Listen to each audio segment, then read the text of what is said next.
Hello students, I am Ajit Upadhyay. Today हम आपके लिए लाए हैं lecture number 5 of the chapter solution. जैसा कि मैंने कई बार बता भी रखा है, केमिस्ट्री का हर लेक्चर एक दूसरे से को रिलेटेड होता है। अगर आपको 5th लेक्चर समझना है तो पहले आपको 4th लेक्चर पढ़ना पड़ेगा। 4th को समझना है तो 3rd को जानना होगा। 3rd को जानना है तो 2nd को पढ़ना पड़ेगा, और 2nd को पढ़ने के लिए आपको शुरुआत का पहला लेक्चर पढ़ना पड़ेगा। जैसे ही आप सॉल्यूशन चैप्टर स्टार्ट करेंगे तो उसकी डेफिनीशन चाहिए होगी, उसके टाइप्स चाहिए होंगे, है ना। तो वो हमने फर्स्ट लेक्चर में कंप्लीट किया हुआ है। जब हम उसके बाद 2nd लेक्चर में पहुंचते हैं तो कंसंट्रेशन की एक्सप्रेशन को हमने उसमें कवर कर दिया था। इसके बाद हमने जो 3rd लेक्चर लिया था उसमें हमने सोल्युबिलिटी से रिलेटेड जितने भी मेन पॉइंट्स हैं, चाहे वो हेनरी लॉ हो, सॉलिड की सोल्युबिलिटी लिक्विड में हो या गैस की सोल्युबिलिटी लिक्विड में हो, सारे पॉइंट्स हमने क्लियर कराए थे। उसके बाद हम लोग अपने 4th लेक्चर में पहुंचे थे। वो बहुत इम्पॉर्टेंट लेक्चर था।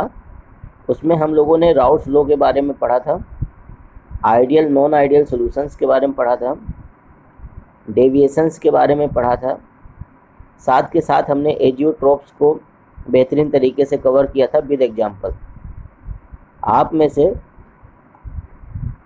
इफ़ एनी स्टूडेंट जिसने पहले के लेक्चर नहीं देखे हो बेटा, तो सबसे पहले आप चैनल पे जाके उनको देख लीजिए ताकि आपको आगे की बात बढ़िया से समझ में आ जाए। चलिए, आज इस लेक्चर में हम लोग बात करने वाले हैं कोलिगेटिव प्रॉपर्टीज़ की। बेटा, कोलिगेटिव जो वर्ड है ये लैटिन से आया है। इसमें 2 वर्ड से मिलकर के बना है। को मीन्स होता है टुगेदर, एंड एक वर्ड इसमें है लिगेयर मीन्स होता है बाइंड। मीन्स बेटा ऐसी प्रॉपर्टीज जो नंबर ऑफ सोल्यूट पार्टिकल्स पे डिपेंड करती हों। किसी सॉल्यूशन में जितने सोल्यूट पार्टिकल्स मिलाए जा रहे हैं उन पे डिपेंड करती हो, उनको हम लोग कोलिगेटिव प्रॉपर्टी बोलते हैं। जैसे एक छोटा सा एग्जांपल है, आप बॉइलिंग पॉइंट की बात करिए तो नॉर्मल वाटर का बॉइलिंग पॉइंट आप देखेंगे भाई 100 डिग्री सेल्सियस होता है। बट अगर इसी वाटर में हम कुछ इम्प्यूरिटीज़ मिला दें, इम्प्यूरिटीज़ मीन्स होता है जैसे भाई कोई भी सोल्यूट पार्टिकल मिला दें, NaCl मिला दें, तो इसके बॉइलिंग पॉइंट पे मतलब बॉइलिंग पॉइंट 100 डिग्री सेल्सियस से बढ़ जाता है थोड़ा सा। और वो कितना बढ़ेगा, जो आपका डिफरेंस है जो बढ़ेगा, यानी कितना एलिवेशन होगा, वो केवल और केवल डिपेंड करता है किस पे, अमाउंट ऑफ सोल्यूट पार्टिकल्स पे। इसका मतलब एलिवेशन ऑफ बॉइलिंग पॉइंट क्या है, एक कोलिगेटिव प्रॉपर्टी है। अब यहाँ पर बात आती है, बहुत बच्चे कंफ्यूज रहते हैं बेटा कि बॉइलिंग पॉइंट एक colligative property. No, boiling point is a fix. Boiling point किसी भी कंपोनेंट का फिक्स होता है। बॉइलिंग पॉइंट चेंज नहीं होता। जैसे 100 डिग्री सेल्सियस हमारे वाटर का है, तो वाटर की कंपोजिशन अगर आप चेंज नहीं करेंगे, वाटर प्योर वाटर रहेगा आपके पास, H2O रहेगा, तो उसकी जो आपका बॉइलिंग पॉइंट है वो फिक्स है, वो कांस्टेंट है बेटा। तो वो कोलिगेटिव प्रॉपर्टी नहीं है। लेकिन जो आप उसमें जब आप अमाउंट मिलाते हैं सोल्यूट, तो जो बॉइलिंग पॉइंट चेंज होता है, क्योंकि अब आपका वो वाटर प्योर नहीं रह गया, अब वो एक सोल्यूशन बन गया। और जब सोल्यूशन की बात करेंगे आप, तो वहाँ पे बॉइलिंग पॉइंट चेंज होगा, और जो बॉइलिंग पॉइंट का डिफरेंस आएगा वो डिफरेंस डिपेंड करेगा किस पे डिपेंड करेगा, सोल्यूट पार्टिकल्स पे डिपेंड करेगा। इसका मतलब वो जो डिफरेंस आया है, एलिवेशन, जो जितना उसका डिफरेंस मतलब कितनी बढ़ोतरी हुई है बेटा, वो डिपेंड करता है अपने सोल्यूट पार्टिकल्स पे। एंड हेंस, और इसलिए हम कह सकते हैं कि जो एलिवेशन ऑफ बॉइलिंग पॉइंट है that is colligative property, but boiling point is not a colligative property. तो इस बात को आप ध्यान रखिएगा। आपकी कंपटीशंस में काफ़ी पूछा जाता है, तो वहाँ पे option elevation of boiling point भी रहेगा और बॉइलिंग पॉइंट भी रहेगा। तो कोलिगेटिव प्रॉपर्टी हमेशा जो उनमें चेंजिंग आई है, जो जो या तो बढ़ी है या घटी है, तो उस डेल्टा की बात हम करेंगे। ओके, सो चलिए बात करते हैं। आप अपनी नोटबुक निकाल लीजिए, चीज़ों को आप नोट करते जाइए। Colligative properties, properties of the solution that depend only the total number of solute particles in the solution and are independent of chemical identity of solute particles. Okay, note down करिए।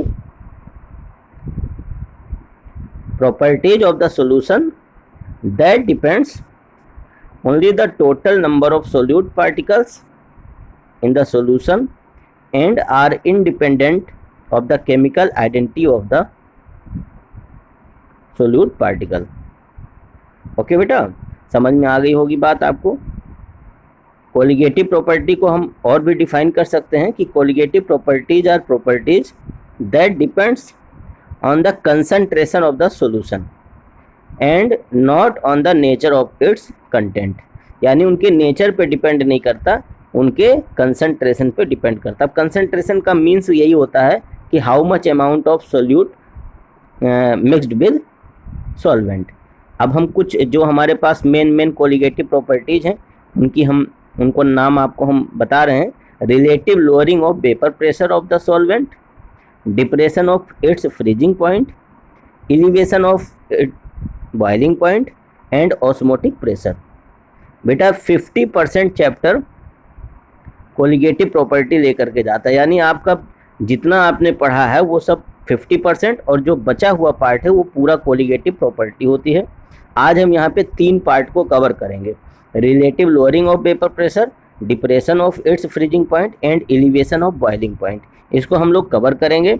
Osmotic pressure एक interesting topic है, उसको हम next video में cover करेंगे, क्योंकि आज इन तीनों को कवर करने में ही वीडियो काफ़ी लंबा हो जाएगा। ओके, चलिए अगर आप इस वीडियो को 2 से 3 बार देखेंगे तो हर एक पॉइंट को आप आसानी से समझ सकते हैं। तो वीडियो को शेयर करना ना भूलिए, शेयर करिए ताकि आप भी समझिए और आपके दोस्तों को भी इसका बेनिफिट मिले। ओके ओके, तो चलते हैं, बात करते हैं first colligative property, relative lowering of vapour pressure of the solvent. Okay बेटा, तो एक नॉन वोलाटाइल सोल्यूट है हमारे पास, इसको हम अपने सॉल्वेंट में मिलाते हैं। तो जैसा आप राउट्स लॉ के अकॉर्डिंग पढ़े हैं कि अगर हमारा कोई भी कंपोनेंट प्योर फॉर्म में होगा तो इधर आप देख सकते हैं उसको हम P0 से रिप्रेजेंट करते हैं या P0 1 से रिप्रेजेंट करते हैं, और जब वो सोल्यूशन फेज में आ जाता है तो उसको P1 से रिप्रेजेंट किया जाता है। यानी vapour pressure of pure solvent is represented by P0 1 and vapour pressure of solvent in solution, इसको हम P1 से रिप्रेजेंट करते हैं। इनके बीच में एक रिलेशनशिप भी आपने पढ़ा था, यानी P1 इज इक्वल टू पढ़ा था P0 1 इंटू X1। ओके, अब बेटा यहाँ पे एक बात बताओ, X1 क्या है? X1 हमारा मोल फ्रैक्शन है। मोल फ्रैक्शन की मैक्सिमम वैल्यू 1 हो सकती है, और वो कब होगी? जब हमारा कंपोनेंट बिल्कुल प्योर हो, और ऐसी कंडीशन में P1 is equal to P0 1 होगा। इसका मतलब इसमें आपने कोई भी सोल्यूट पार्टिकल नहीं मिलाया है, बट जैसे सोल्यूट पार्टिकल मिलाएंगे तो सॉल्वेंट का जो मोल फ्रैक्शन है X1 ये घटना शुरू होगा, यानी 0 से कम होगा। अब आप सोच सकते हैं कि P1 is equal to X1 into P0 1 जो लिखा हुआ है, if X1 is less than 1 तो क्या होगा? P1 की वैल्यू हमेशा कम होगी, और इसीलिए यहाँ पे वर्ड आता है lowering in the vapour pressure, यानी P1 is always smaller than P0 1।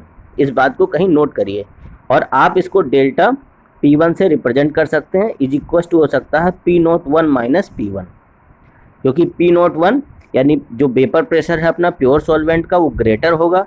जब आप इसमें सोल्यूट पार्टिकल्स मिला देंगे तब जो सॉल्यूशन में सॉल्वेंट का वेपर प्रेशर P1 होगा वो स्मॉलर होगा, इसलिए हमेशा ग्रेटर में से स्मॉलर को हमने माइनस किया हुआ है, और delta P1 is the lowering of vapour pressure. Okay, अब लोअरिंग ऑफ वेपर प्रेशर को हम लोग कैसे रिप्रेजेंट कर सकते हैं? P0 1 minus X1 into P0 1। अब यहाँ पे हमने क्या किया हुआ है? P1 की वैल्यू यहाँ पे पुट करी है, क्योंकि according to Raoult's law P1 is equal to होता है x1 into P naught one. अब यहाँ पी नोट वन को हम कॉमन ले लेंगे तो 1 माइनस x1 आ जाएगा, और 1 minus x1 is equal to क्या हो सकता है, x2। ओके, हम जानते हैं कि 1 minus x1 is equal to x2 होता है, क्योंकि mole fraction x1 plus x2 इन दोनों का सम हमेशा 1 के इक्वल होता है।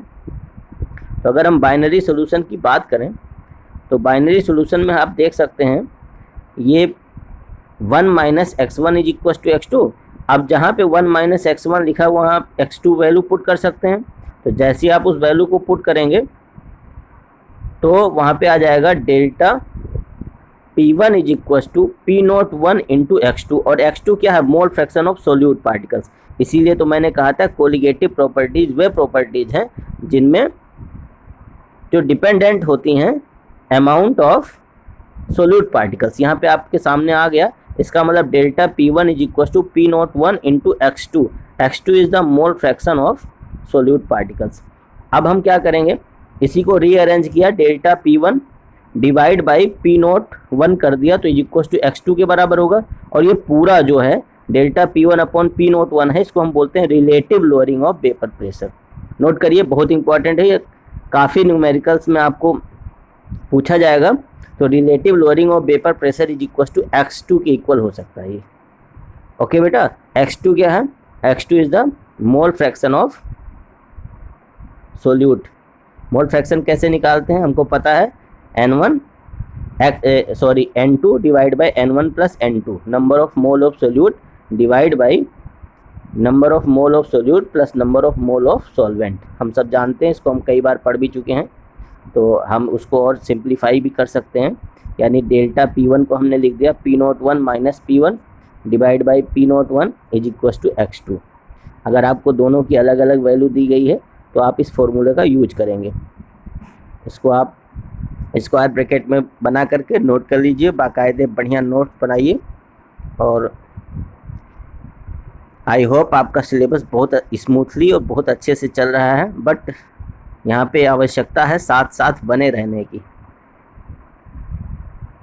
और एक ऐसा प्लेटफार्म पे हमारे पास है इस YouTube का, जिसमें आप अगर चीज़ें मिस हो गई हैं तो आप उनको आसानी से खोज कर दोबारा पढ़ सकते हैं, क्योंकि इसमें सारी चीज़ें स्टोर्ड हैं। ओके बेटा, अब हम यहाँ बात करेंगे, सपोज करिए एक से ज़्यादा सोल्यूट पार्टिकल्स मिला दिए गए हों, तो सारे सोल्यूट पार्टिकल्स का जो सम होगा, जैसे x2 x1 जितने भी सोल्यूट पार्टिकल्स हैं सबका सम आपको लिखना पड़ेगा। यही रिलेटिव लोअरिंग के इक्वल होगा। अगर बाइनरी सॉल्यूशन नहीं है, वो उसमें ज़्यादा सोल्यूट पार्टिकल्स हैं, तो सबके मोल फ्रैक्शन का sum delta P naught one divide by P naught delta यानी रिलेटिव लोअरिंग के इक्वल होगा।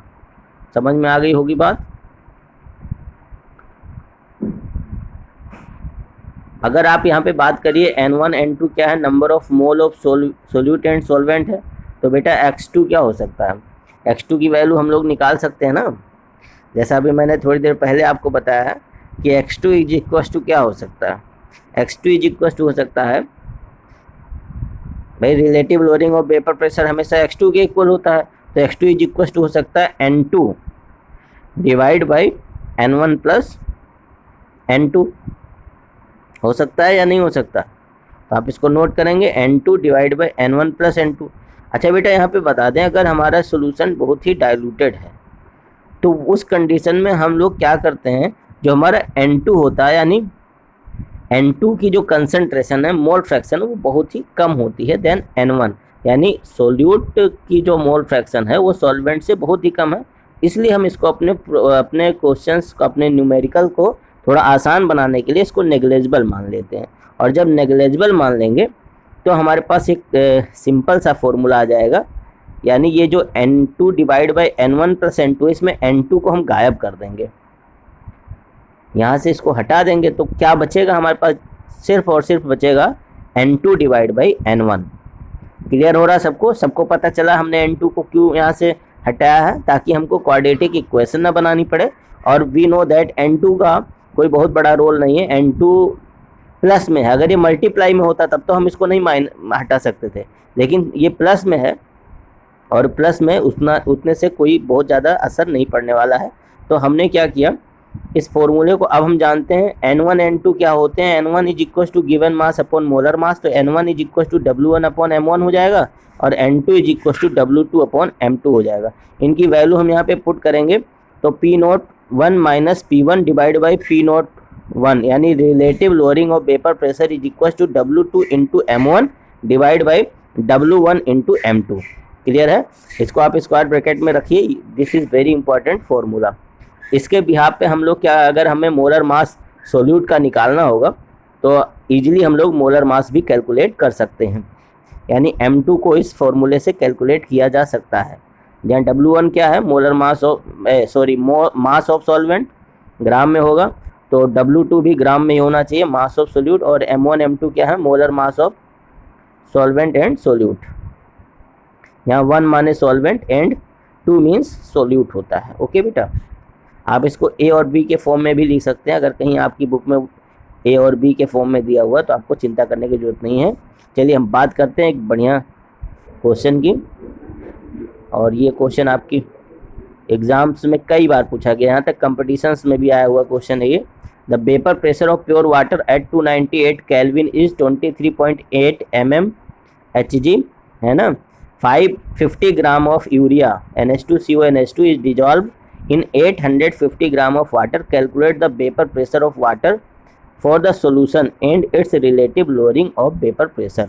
देखिए यहाँ पे आपको फाइंड आउट करना है vapour pressure of water for the solution.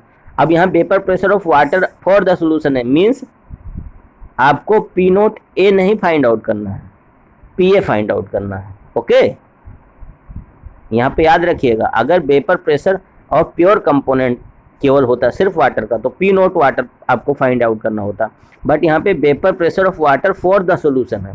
इसका मतलब यहाँ पे आपको P वाटर फाइंड आउट करना है। तो P water is equal to Raoult's law, आप जानते हैं। अपने इसमें पहले सबसे पहले देखिए क्या क्या गिवन है, नोट डाउन करिए, राउट्स लॉ लगा दीजिए। तो आपको P01 गिवन है, यानी वाटर का आपको प्योर वाटर का वेपर प्रेशर गिवन है 23.8 mm Hg। इसी तरह आपको वेट ऑफ यूरिया गिवन है, वेट ऑफ यूरिया यानी इसको 2 से डिवाइड W2 से रिप्रेजेंट करेंगे, 50 ग्राम है। इसी तरीके से आप वेट ऑफ वाटर भी आपको गिवन है W1 850 ग्राम। ओके, मोलर मास हम लोग कैलकुलेट कर सकते हैं। यूरिया का मोलर मास क्या हो सकता है, M2, molar mass of urea M2 is equal to, बेटा इसको कैलकुलेट करिए, 60 ग्राम आ जाएगा, ग्राम पर मोल। ओके, अब हम मोलर मास ऑफ वाटर जानते हैं बेटा, कैसे कैलकुलेट करेंगे, 18 ग्राम पर मोल आता है।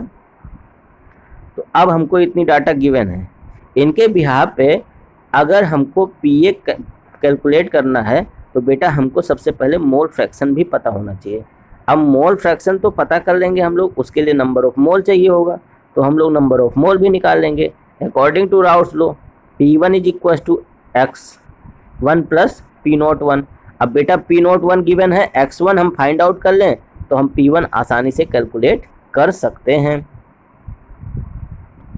ओके बेटा, चलिए तो X1 हम कैसे निकालेंगे, यहाँ पे गिवन मास अपॉन मोलर मास यानी N1 divide by N1 plus N2। तो सबकी वैल्यू हमने पुट करी है।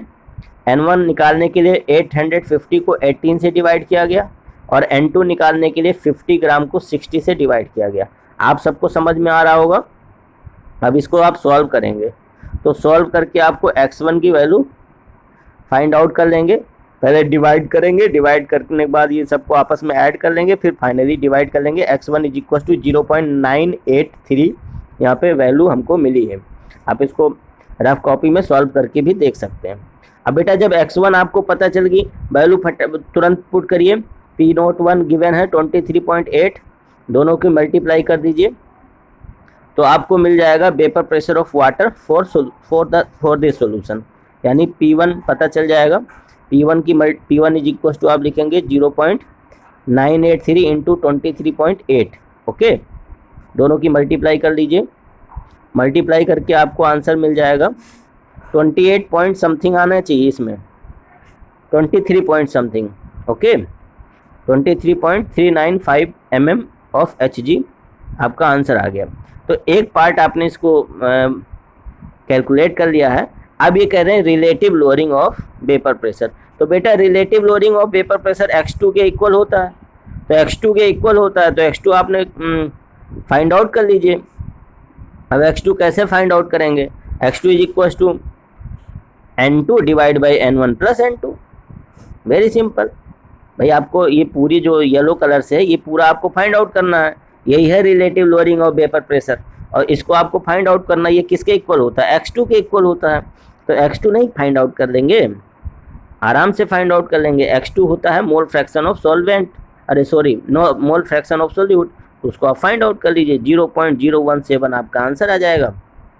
और बहुत बेहतरीन तरीके से हमने relative lowering of vapour pressure ख़त्म किया है। अब हम इसके कुछ न्यूमेरिकल्स प्रॉब्लम अलग से लाएंगे, उसकी नई वीडियो बनाएंगे। ये थ्योरेटिकल पोर्शन में आपको एक साथ समझाना चाह रहा हूँ। अगर इसमें मैं और ज़्यादा एग्जाम्पल्स इंक्लूड करूँगा बेटा तो वहाँ पे समस्या आ सकती है, ओके, क्योंकि वीडियो बहुत लंबी हो जाएगी और लंबी वीडियो जल्दी अपलोड नहीं होती हैं। चलिए, तो हमने यहाँ पे बात कर लिया। अब हम बात करेंगे एलिवेशन ऑफ बॉइलिंग पॉइंट। बेटा सबसे पहले तो आप बॉइलिंग पॉइंट की डेफिनीशन, इसके पहले मैंने एक बार और बता रखी है कि बॉइलिंग पॉइंट एक ऐसा टेम्परेचर होता है जिस पे कोई भी लिक्विड, उसका जो वेपर प्रेशर होता है वो एटमॉस्फेरिक प्रेशर के क्या हो जाए? इक्वल हो जाए। अब बेटा यहाँ पे बात कर रहे हैं कि हम अगर सपोज करिए कोई सोल्यूट पार्टिकल्स अपने एक प्योर सॉल्वेंट में मिलाए हैं, तो जब आपने सोल्यूट पार्टिकल्स मिला दिए तो अभी आपने ऊपर वाले लेक्चर में पढ़ा था कि रिलेटिव लोअरिंग होती है, यानी वेपर प्रेशर कम हो जाता है। और बेटा जब वेपर प्रेशर पहले से कम हो जाएगा तो आपको क्या टेम्परेचर ज़्यादा नहीं देना पड़ेगा। देखिए जैसे हमने इसमें सोल्यूट पार्टिकल्स मिलाया तो अब देखिए इसका जो है वेपर प्रेशर डिप्रेशन में जा रहा है, यानी कम होता जा रहा है। तो उस लेवल को जो एटमॉस्फेरिक प्रेशर है वहाँ तक जाने के लिए हमको क्या करना पड़ेगा? टेम्परेचर राइज अप करना पड़ेगा। और वो टेम्परेचर ऐसा टेम्परेचर जिस पे ये हमारा vapour pressure of solution, okay, ये जो येलो पॉइंट आप देख रहे हैं इस टेम्परेचर पे हमारा जो है वेपर प्रेशर सॉल्यूशन का वो एटमॉस्फेरिक प्रेशर के इक्वल हो गया। इसी को बॉइलिंग पॉइंट बोलते हैं। इसका मतलब हम जान चुके हैं कि जब हम सोल्यूट पार्टिकल्स मिलाएंगे किसी भी प्योर सॉल्वेंट में तो हमेशा उसका बॉइलिंग पॉइंट एलिवेट होगा। एलिवेट मीन्स बढ़ेगा, ओके। और इसका डेली लाइफ में आपने कई जगह यूज़ देखा होगा। जैसे कुछ पल्स हमारे पास दाल वगैरह होती हैं जो सादे पानी में नहीं उबल सकती हैं, हम शाम तक उसको उबालते रहें, क्योंकि अगर मान लीजिए उसको बॉयल होना है और उसको टेम्परेचर चाहिए 105 डिग्री सेल्सियस, तो हम अगर उसको भगोने में वाटर के साथ बॉयल करेंगे तो बेटा वाटर का मैक्सिमम जो है बॉइलिंग पॉइंट है 100 डिग्री सेल्सियस। तो उससे जब आप उसको हीट करेंगे तो 100 से ऊपर जाने पे वो वेपराइज हो जाएगा, यानी जो हमारा कंटेनर है उसका मैक्सिमम टेम्परेचर 100 डिग्री सेल्सियस ही तो हो सकता है।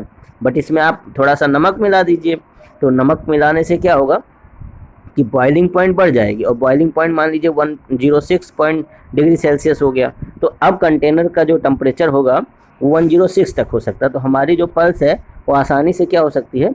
बॉयल हो सकती है, ओके। तो इसको आप ट्राई करेंगे अपने किचन में, अपनी मम्मी को बता सकते हैं कि इसमें नमक मिलाने का क्या रोल है, हम क्यों मिलाते हैं, है ना।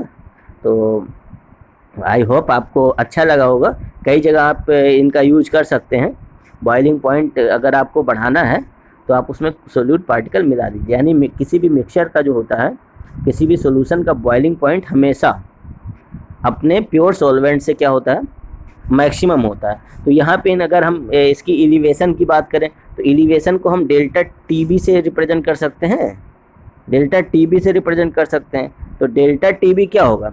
जो हमारा बॉइलिंग पॉइंट ऑफ सॉल्यूशन है उसमें से माइनस कर दीजिए बॉइलिंग पॉइंट ऑफ सॉल्वेंट का, यानी delta TB is equal to TB minus T naught B, okay बेटा। अब टीबी क्या है? TB is the boiling point of solution and T naught B is the boiling point of solvent. और हम जानते हैं हमेशा TB is greater than T naught B ही होगा, ओके।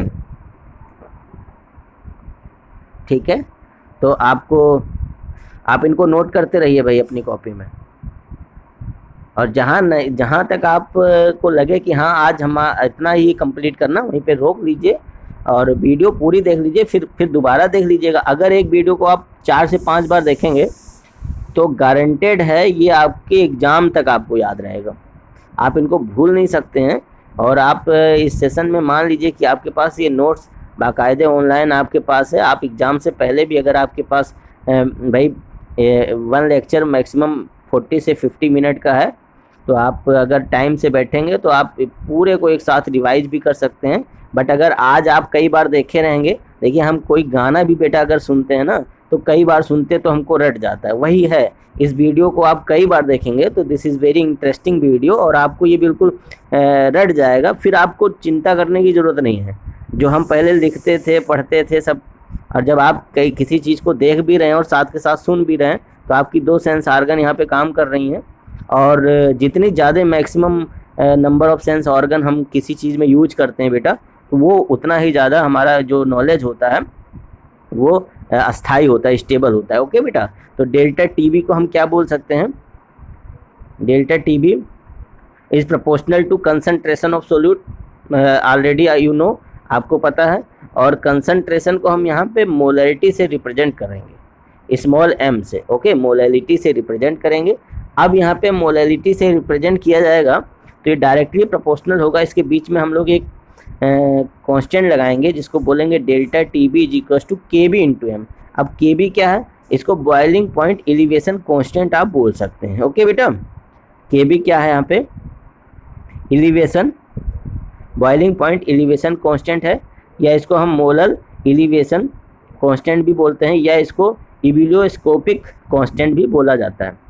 ओके बेटा, तो इनके नाम आप जरूर नोट रखिएगा, इनके क्या क्या नाम है, इस केबी का क्या नाम है। केबी इज अ कांस्टेंट, और ये हर बेटा जितने भी आपका जो प्योर सब्सटेंस होते हैं, जितने भी सोल्यूशन हैं, सबके लिए फिक्स होता है। वाटर का अलग होगा, बेंजीन का अलग होगा, कार्बन टेट्राक्लोराइड का अलग होगा। और हम इस रिलेशन से तमाम न्यूमेरिकल प्रॉब्लम्स यहाँ पे सॉल्व करने वाले हैं। याद रखिएगा, जब आपने वेपर प्रेशर की बात की थी तो वहाँ पे आपने मोल फ्रैक्शन टर्म यूज किया था, और चूँकि यहाँ पे हमको यूज करना है मोलैरिटी, तो मोलैरिटी होती है टेम्परेचर इंडिपेंडेंट होती है। अब कोई पूछे कि यहाँ पे कैपिटल एम का यूज क्यों नहीं किया गया, तो कैपिटल एम का यूज इसलिए नहीं किया गया क्योंकि उसमें वॉल्यूम टर्म यूज होता है बेटा, और वो टेम्परेचर डिपेंडेंट होता है। ठीक है, ये आपको याद रखना है। तो अब हम यहाँ पे बात करेंगे कि अपने एलिवेशन ऑफ बॉइलिंग पॉइंट की। मान लीजिए, सपोज करिए W2 ग्राम ऑफ सोल्यूट जिसका मोलर मास M2 है, इसको आपने मिक्स किया W1 ग्राम ऑफ सॉल्वेंट में, और इसका मोलर मास आप क्या मान सकते हैं? M1 मान सकते हैं, सॉल्वेंट का मोलर मास। ओके, तो इस तरह हम लोग लिख सकते हैं। मोलैरिटी का क्या फॉर्मूला होता है? Molarity is equal to number of mole of solute present in 1 kilogram of solvent. तो नंबर ऑफ मोल को W2 अपॉन M2 कर दिया गया है, और डिवाइड बाई M1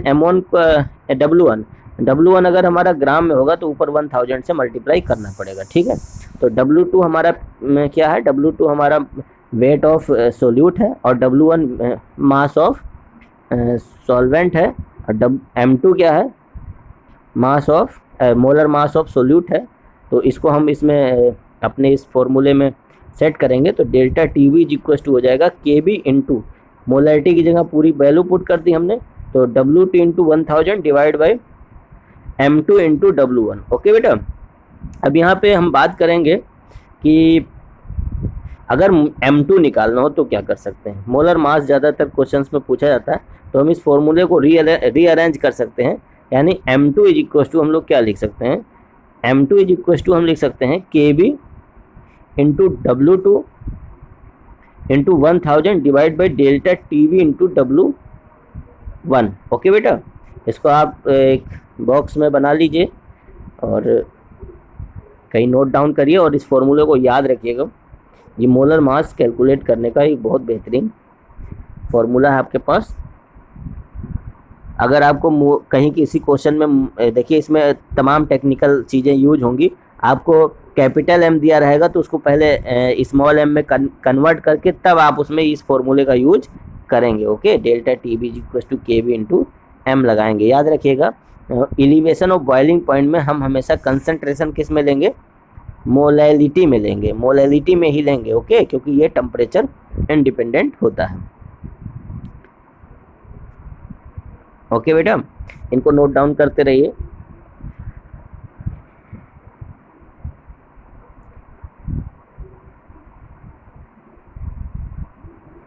वीडियो को कई बार देखेंगे तो मैंने जैसा पहले ही बताया है कि आपको काफ़ी समझ में आ जाएगा। ओके, इसमें से आपको अगर सारी वैल्यू दी रहेंगी, कोई एक फाइंड आउट करना रहेगा तो आप आसानी से उन्हें फाइंड आउट कर सकते हैं। इस फॉर्मूले को आप नोट कर लीजिए अपनी कॉपी में। फिर हम लोग बात करेंगे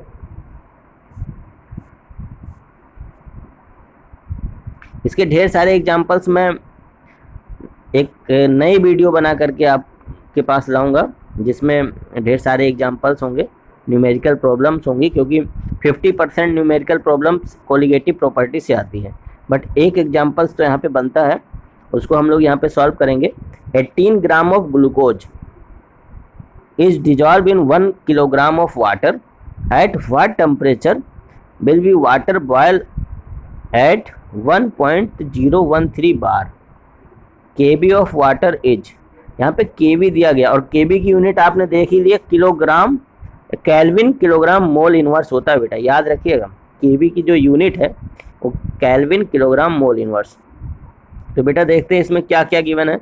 आपसे ये पूछा गया है, इसमें यह गया है कि आपको ग्लूकोज का 18 ग्राम दे दिया, उसको डिजॉल्व किया गया 1 किलोग्राम वाटर में, और आप पूछा गया कि अब सॉल्यूशन किस पे बॉयल होगा। ओके, तो देखते हैं। W2 18 ग्राम, W1 1 किलोग्राम, उसको 1000 ग्राम मान सकते हैं।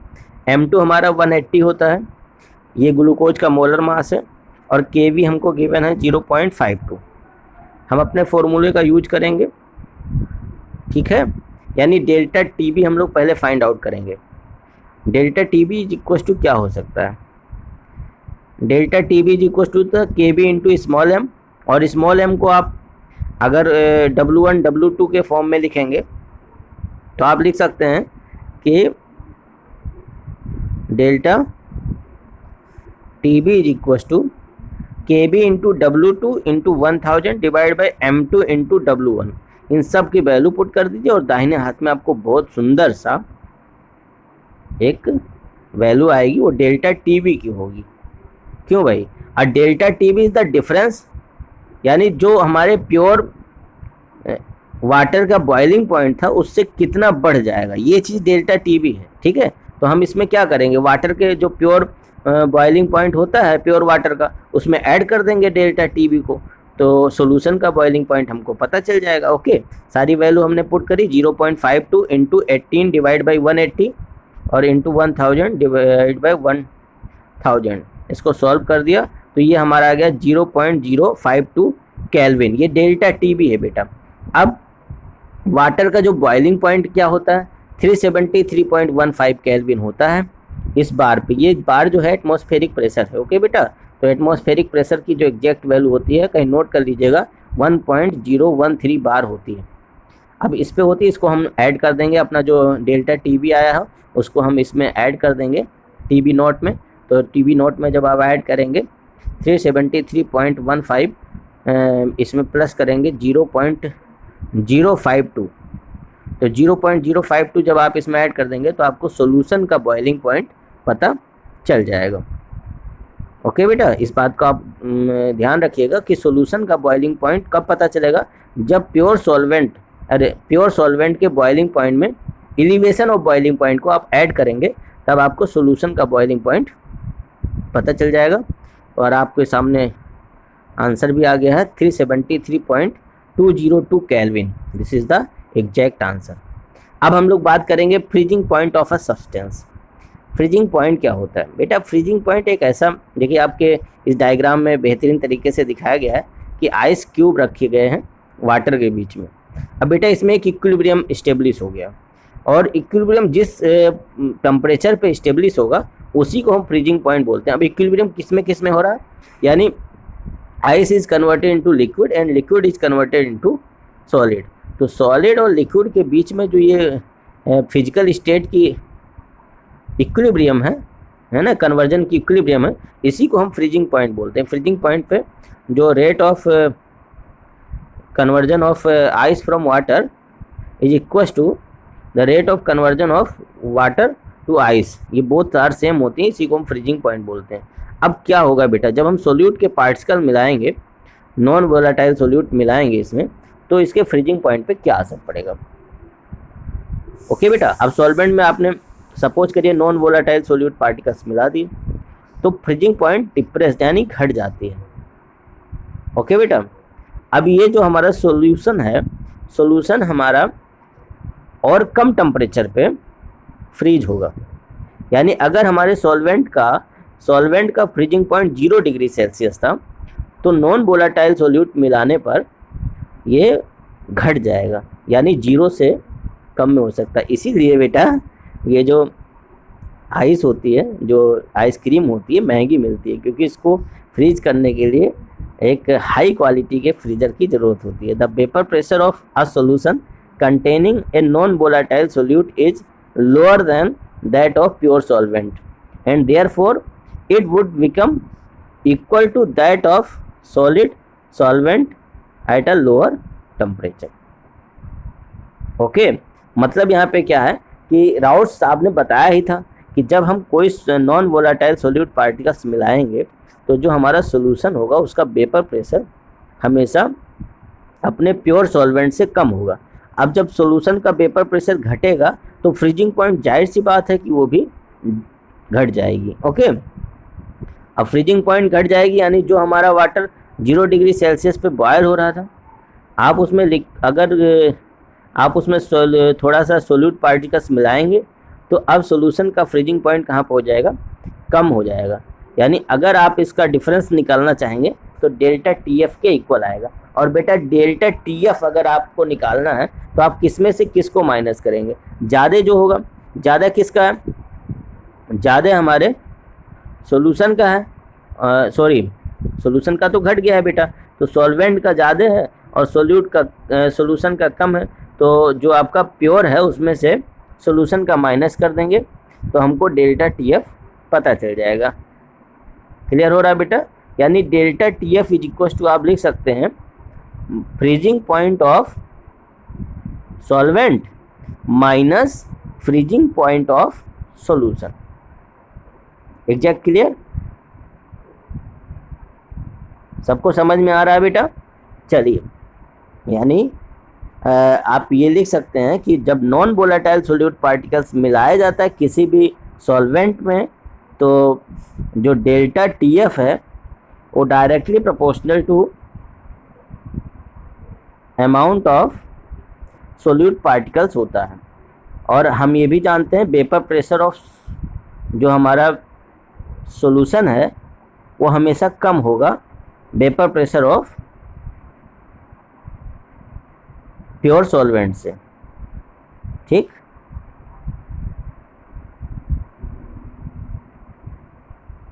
जैसा आप देख पा रहे हैं,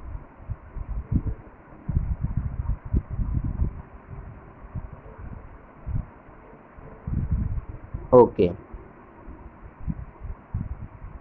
this is your freezing point. अब ये जो B पॉइंट है बेटा, B point is the freezing point of, किसका फ्रीजिंग पॉइंट है ये अपने लिक्विड सॉल्वेंट का फ्रीजिंग पॉइंट है। अब आप जब इसमें सोल्यूट पार्टिकल मिलाएंगे, ओके, तो ये इसका फ्रीजिंग पॉइंट क्या हो जाएगा, घट करके कहाँ पहुँच जाएगा, E पे पहुँच जाएगा। इस तरह आप डेल्टा TF बहुत आसानी से फाइंड आउट कर सकते हैं। और डेल्टा TF जो होगा बेटा, ये भी मोलैलिटी पे ही डिपेंड करेगा, यानी आप आगे लिखेंगे कि delta TF directly proportional to molality of the solution. Molality क्यों यहाँ पे लिया गया, क्योंकि यहाँ पे भी अगर हम यहाँ पे कैपिटल M लेते तो टेम्परेचर डिपेंडेंट होता, और यहाँ टेम्परेचर का रोल आप देख ही पा रहे हैं। तो चूँकि बॉइलिंग पॉइंट, फ्रीजिंग पॉइंट ये सब टेम्परेचर से रिलेटेड होते हैं, इसीलिए हम यहाँ पे स्मॉल m लेकर के चलते हैं। ओके, चलिए, तो हम बात करेंगे delta T F proportional to molality. क्यों बेटा? डेल्टा टी एफ किसके प्रोपोर्शनल होगा? मोलैलिटी के प्रोपोर्शनल होगा। और डेल्टा टी एफ की वैल्यू क्या हो सकती है भाई? अपना जो प्योर सॉल्वेंट की फ्रीजिंग पॉइंट है वो ग्रेटर है, सॉल्यूशन की फ्रीजिंग पॉइंट क्या है? वो लेस है। तो हम क्या करेंगे? डिप्रेशन इन फ्रीजिंग पॉइंट अगर आपको निकालना है डेल्टा टी एफ, तो आप क्या करेंगे? ज़्यादा वैल्यू यानी टी नॉट एफ, यानी जो अपना प्योर सॉल्वेंट का फ्रीजिंग पॉइंट है उसमें से सॉल्यूशन के फ्रीजिंग पॉइंट को क्या कर देंगे? माइनस कर देंगे। ओके, तो depression in freezing point depends on the concentration of the solution. But यहाँ पे कंसंट्रेशन आपको कौन सा यूज करना है? कौन से टर्म का कंसंट्रेशन यूज करना है? आपको यूज करना है मोलैलिटी टर्म यूज करना है। ओके, तो delta T F proportional to small m. और अगर यहाँ पे इसको इक्वल करेंगे तो यहाँ पे एक आपको कांस्टेंट लगाना पड़ेगा, तो उसको हम बोलेंगे K F. Okay, delta T F is equal to हो सकता है K F into small m. K F क्या है बेटा? K F is the freezing point constant. इसको आप क्या क्या बोल सकते हैं? इसके भी दो नाम हैं, ठीक है। तो के एफ इज इक्वल टू हो सकता है फ्रीजिंग पॉइंट डिप्रेशन कांस्टेंट। आप अपनी कॉपी में नोट करेंगे, इसको मोलर डिप्रेशन कांस्टेंट भी बोल सकते हैं, और इसके साथ इसका एक नाम और भी है, क्रायोस्कोपिक कांस्टेंट। नोट करेंगे, K F is known as freezing point depression constant, या इसका नाम क्रायोस्कोपिक कांस्टेंट होता है। क्रायोस्कोपिक कांस्टेंट की वैल्यू हम लोग फाइंड आउट करते हैं, बट वो अभी हमारे सिलेबस में नहीं है, बीएससी में है। हम उसका फॉर्मूला आपको बता दे रहे हैं, बट उसका आपको यहाँ पे कोई यूज नहीं करना है। आपको के एफ की वैल्यू फाइंड आउट करनी रहेगी, तो आपको डायरेक्ट इसी फॉर्मूले का यूज करना है, delta T F is equal to K F into m. Okay, यानी के एफ अगर आपको निकालना है तो आप delta T F divide by m वाला फॉर्मूला यूज कर सकते हैं। इसकी यूनिट होती है kilogram, kelvin kilogram mole inverse. Okay बेटा, एक बात मैंने और बच्चों को बताई है, और काफ़ी का बच्चों को दिक्कत ये आ रही है कि टेम्परेचर उनको डिग्री सेल्सियस में दे दिया। अब डिग्री सेल्सियस में अगर आपको टेम्परेचर दिया है बेटा, तो उसको सबसे पहले आप केल्विन पैमाने पे चेंज कर लिया करिए, क्योंकि आप जब केल्विन में चेंज करेंगे तो आपकी वैल्यू पूरी बेहतरीन तरीके से आएगी। यानी बट डेल्टा टी एफ की जो यूनिट है वो डिग्री सेल्सियस पे भी वही होगी और केल्विन पे भी होगी। अगर मान लीजिए delta T F 3 degree Celsius है, तो delta T F 3 degree Celsius is equal to 3 kelvin के इक्वल होगा, क्योंकि वो डिफरेंस है बेटा। डिफरेंस में आपको 273 ऐड करने की ज़रूरत नहीं होती है। अगर वो डेल्टा टी एफ की या डेल्टा टी बी की बात कर रहे हैं बेटा, और वहाँ पे उन्होंने दिया है 3 डिग्री सेल्सियस, तो उसको 3 केल्विन मान लीजिए। बहुत बच्चों ने क्या किया कि जैसे उनका डेल्टा टी बी आ गया 3 केल्विन 3 डिग्री सेल्सियस, तो उन्होंने क्या किया, उसमें 273 ऐड कर दिया। तो this is wrong way. Okay, delta T B और डेल्टा टी एफ में कभी भी उसको चेंज नहीं करना। वो डिग्री सेल्सियस है तब भी वही वैल्यू होगी, क्योंकि दिस इज अ डिफरेंस, वो डिफरेंस है।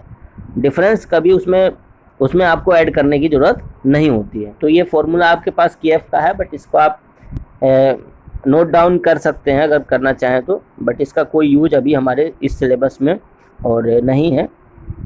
इसको हम लोग आगे पढ़ेंगे कि इसका कैसे यूज हमें करना होता है। ओके बेटा, चलो, तो अब हम यहाँ पे बात करेंगे कि इफ़ सपोज कि W1 ग्राम आपका सॉल्वेंट है, इसमें आपने W2 ग्राम सोल्यूट पार्टिकल्स मिला दिया नॉन वोलाटाइल, जिसका मोलर मास M2 है। आप इसमें मिक्स करेंगे और डिजॉल्व करेंगे।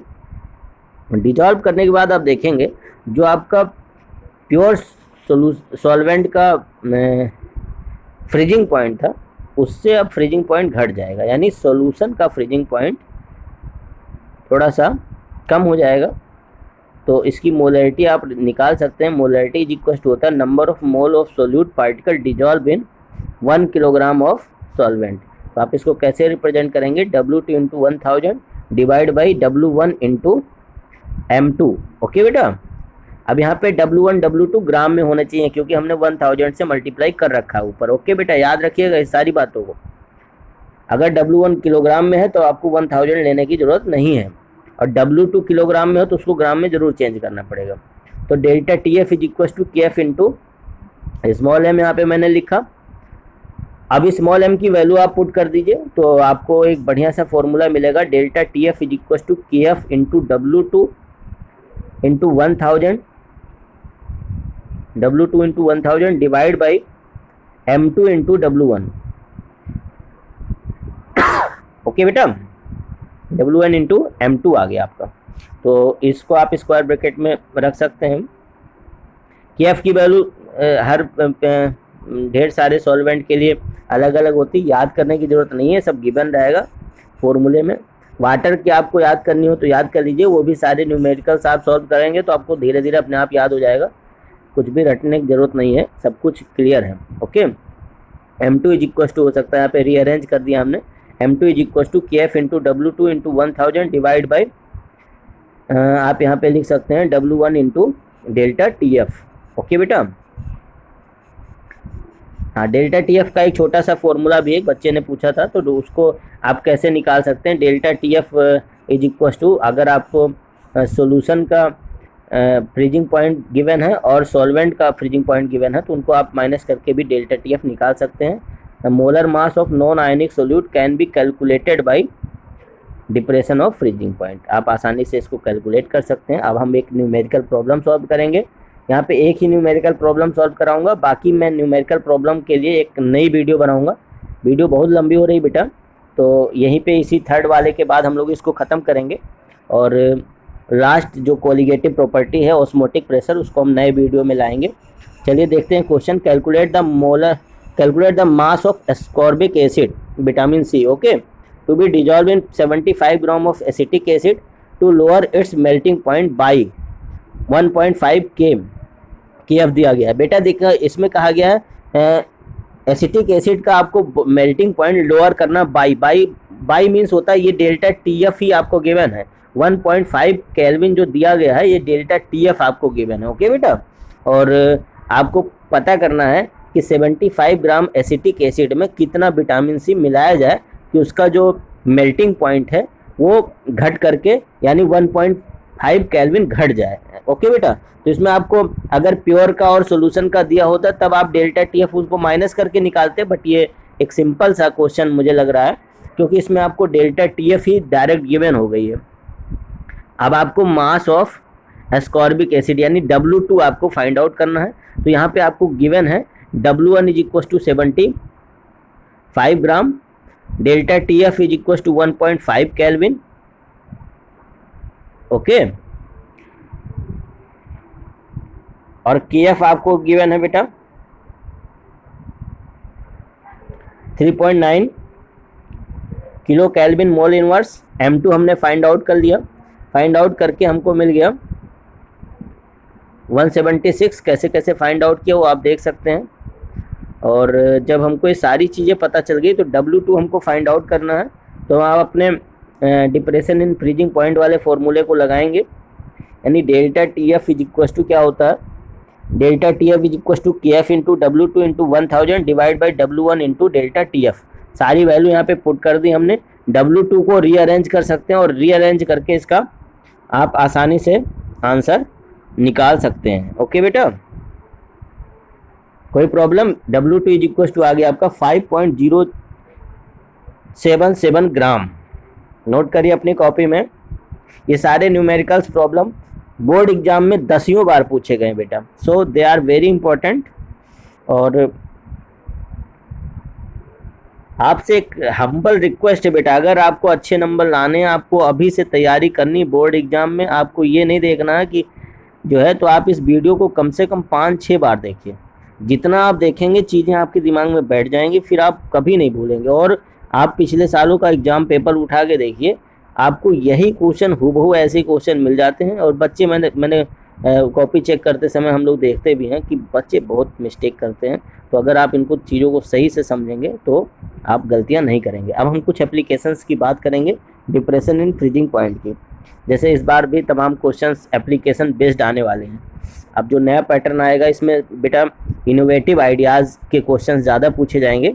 सो आप यहाँ पे देख सकते हैं कि एक गाड़ी है हिल एरियाज़ के लिए यहाँ पे होती है, वहाँ पे हम लोग क्या करते हैं कि जो इसका इथिलीन ग्लाइकोल मिला देते हैं, जो रेडिएटर होता है तो उसमें इथिलीन ग्लाइकोल मिलाते हैं ताकि उसका जो फ्रीजिंग पॉइंट वाटर का है वो क्या हो जाए, वो लो हो जाएगा। तो जब लो हो जाएगा तो फिर जल्दी ठंडे एरियाज़ में क्या होगा, वो एंटी फ्रीजर का काम करेगा और एंटी फ्रीजर में फिर वो आइस में कन्वर्ट नहीं होगी। क्यों उसको आइस में कन्वर्ट करने के लिए, वाटर को आइस में कन्वर्ट करने के लिए और लोअर टेम्परेचर की रिक्वायरमेंट होगी। तो वहाँ पे हमारा जो है रेडिएटर सही से काम करता रहेगा। ओके बेटा, तो हम लोग एंटी फ्रीज क्या मिलाते हैं, इथाइलिन ग्लाइकोल। अभी देखिए अगर जब वहाँ पे बर्फ़ जम जाती है हमारे सड़कों पे, जितने भी हिल एरियाज होते हैं, तो वहाँ पे हम क्या करते हैं, सोडियम क्लोराइड या कैल्शियम क्लोराइड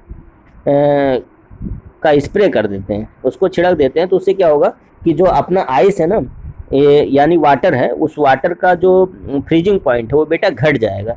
तो जब घटेगा तो अभी 0 डिग्री सेल्सियस पे ये आइस में कन्वर्ट हो रहा था और अब ये -4 -5 डिग्री सेल्सियस पे जाकर आइस में कन्वर्ट होगा। तो हमारे जो रास्ते हैं वो साफ़ हो जाएंगे बिल्कुल।